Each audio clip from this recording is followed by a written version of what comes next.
जय हिंद दोस्तों। आपका स्वागत है आपके अपने YouTube channel learning point with Abhishek sir पर। दोस्तों, अगर आप चैनल पर नए हैं तो चैनल को सब्सक्राइब कर लीजिए और बेल आइकन प्रेस कीजिए ताकि आप डेली डिक्टेशन पा सकें। डिक्टेशन अच्छी लगे तो वीडियो को लाइक कर दीजिए, अपने दोस्तों को शेयर कर दीजिए और कमेंट करके हमें बताइए कि आपको ये डिक्टेशन कैसा लगा। दोस्तों, अगर आप CRPF के लिए हमारा पेड बैच ज्वाइन करना चाहते हैं तो आप हमें इस नंबर पर संपर्क कर सकते हैं 7376422797। इस नंबर पर आप हमसे संपर्क कर सकते हैं टेलीग्राम मैसेज के द्वारा या व्हाट्सएप मैसेज के द्वारा। 199 आपकी फ़ीस रखी गई है और आपको डेली 3 डिक्टेशन मिलते हैं। इसमें वो आपकी योजना, कुरुक्षेत्र, निबंध या जीवनी या आध्यात्मिक इनमें से हो सकते हैं या फिर इन सब का मिक्स डिक्टेशन हो सकता है। तो अगर आप ज्वाइन करना चाहते हैं तो हमें व्हाट्सएप या टेलीग्राम पर मैसेज कर सकते हैं। डिक्टेशन शुरू होगी 5 सेकंड बाद।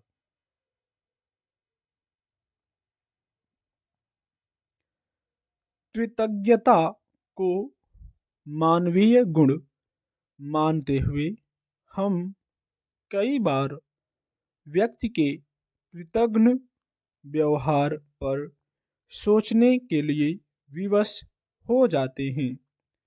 एक परिचित के घर पर आम का बहुत पुराना पेड़ था। पड़ोसियों के साथ ही आसपास के लोग भी उस पेड़ के कच्चे पके आमों का रसास्वादन करते थे। जब पेड़ बहुत पुराना हो गया और उसके फलों में कमी आने लगी तो पड़ोसी ने पेड़ की जड़ों से अपने मकान की नींव कमजोर होने की बात कहकर और आसपास की रिहाइश के लोगों ने सूखे पत्तों के कचरे पर आपत्ति की और आखिर पेड़ काटना पड़ा। एक अन्य उदाहरण जिसमें मोहल्ले में खासा प्रभाव रखने वाले एक बुजुर्ग व्यक्ति से मिलने चुनाव में खड़े हुए प्रत्याशी उनके पास पहुंचे। उन्होंने और उनके साथ आए लोगों ने बुजुर्ग व्यक्ति के चरण स्पर्श किए और उनसे आशीर्वाद मांगा और कहा कि मोहल्ले में उनके पक्ष में माहौल बनाने में मदद करें। बुजुर्ग ने उस प्रत्याशी की बहुत सहायता की और अपने प्रभाव से उसके पक्ष में माहौल भी बनाया। चुनाव संपन्न हो जाने और परिणाम उस प्रत्याशी के पक्ष में आने के बाद उसने फिर कभी उन बुजुर्ग या उस मोहल्ले की ओर मुड़कर नहीं देखा। इस तरह के और मामले सबको अपने आसपास दिख जाएंगे।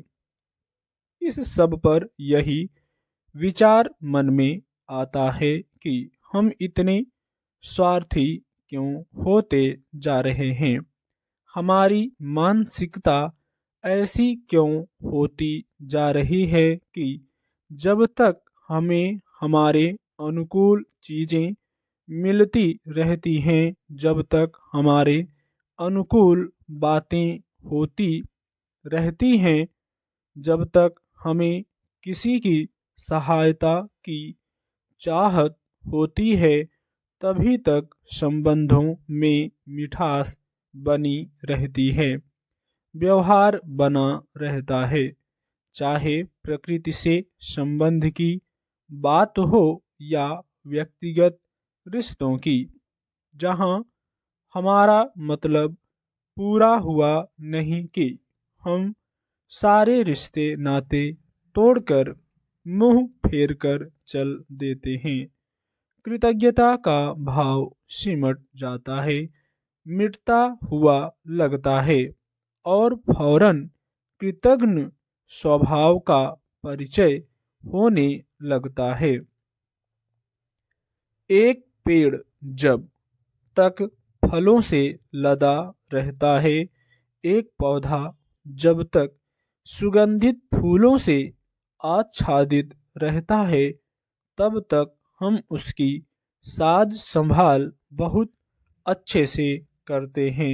हमें वे बहुत लुभाते हैं, आकर्षित करते हैं। तब शायद पेड़ पौधे भी महसूस करते होंगे कि मानव मात्र में कितना कृतज्ञता का भाव है। वही पेड़ पौधे अगर फल फूल विहीन होकर पतझड़ का शिकार हो जाएं और आंगन में बिखरे पत्ते कचरा जमा होने लगे, तब वातावरण में शुद्धता बिखेरने वाले पेड़ पौधे की उपयोगिता भूलकर हम उन्हें कोसने लगते हैं। पड़ोसी के घर में गिरते फल तो उन्हें आकर्षित कर सकते हैं, भगवान की पूजा में अर्पित करने, किसी के गले का हार बनाने या किसी के जूड़े की बेड़ी बनाने के लिए चाहे गए फूल हमें याचक बना सकते हैं। लेकिन झड़ते सूखे फल फूल पत्ते विवाद का विषय हो जाते हैं। फूलों की महक तो हमें आकर्षित कर लेती है, लेकिन सूखे हुए फूल हमारे पैरों तले रौंदे जाते हैं। क्या वहाँ हमें पसीजना नहीं चाहिए? हमारा कृतज्ञता का भाव कितनी शीघ्रता से तिरोहित होकर कृतज्ञता के भाव में परिवर्तित हो जाता है। दूध देती गाय हमें पूजनीय लगती है, मगर वही जब दूध देना बंद कर देती है, पुरानी होने लगती है, बीमार और कमजोर हो जाती है, तो हमारे लिए उसकी उपयोगिता समाप्त हो जाती है।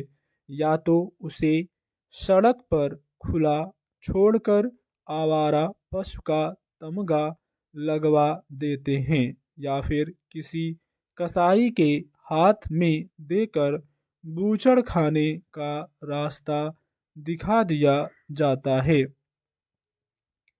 इन बातों से ऐसा लगता है और सोचने पर विवश होना पड़ता है कि जब हमारे भाव हमारी भावनाएं हमारी संवेदनशीलता परिवर्तित होती दिखती है, प्रश्न भी उपस्थित होते हैं कि जीवन में हमारे कृतज्ञता के भाव कहीं स्वार्थ से ही तो जुड़े हुए नहीं हैं।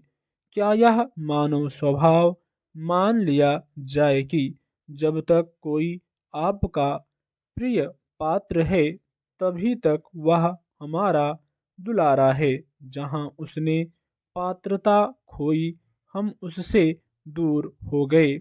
जहां हमें किसी से काम निकलवाना हो, तब तक हम कृतज्ञता का भाव दर्शाते रहेंगे, और जहां हमारा काम पूरा हुआ नहीं, हम कृतज्ञ होकर मुंह फेर लेंगे। रिश्ते नाते संबंध क्या मतलब आधारित रहते हैं? हमें अपने ऊपर किए गए उपकार के लिए एहसानमंद होना चाहिए। उपकार का प्रतिकार एक बार धन्यवाद के रूप में कृतज्ञता ज्ञापित कर समाप्त नहीं हो जाता।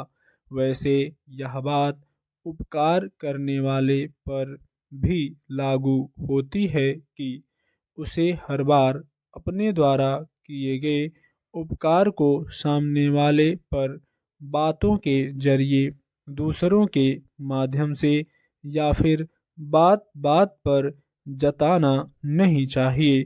ठीक इसी तरह किए गए उपकार को विस्मृत कर व्यक्ति को कृतघ्न व्यवहार भी नहीं करना चाहिए। इंसान का व्यवहार चाहे वैयक्तिक स्तर पर हो या सार्वजनिक स्तर पर, उसे परिवार, समाज और प्रकृति के प्रति सदैव कृतज्ञता का भाव अपने दिलो दिमाग में रखना चाहिए। बेरोजगारी देश की सबसे बड़ी चुनौतियों में से एक है। कहा जाता है कि भारत युवाओं का देश है। आज इन्हीं युवाओं के हाथ खाली हैं, उनको रोजगार नहीं मिल पा रहा। एक अनुमान के अनुसार देश में हर 9 व्यक्तियों में से एक बेरोजगारी की मार झेल रहा है। Centre for monitoring Indian economy के बेरोजगारी संबंधी आंकड़ों के अनुसार मार्च 2023 में भारत में बेरोजगारी की दर तेजी से बढ़ी। स्टॉप।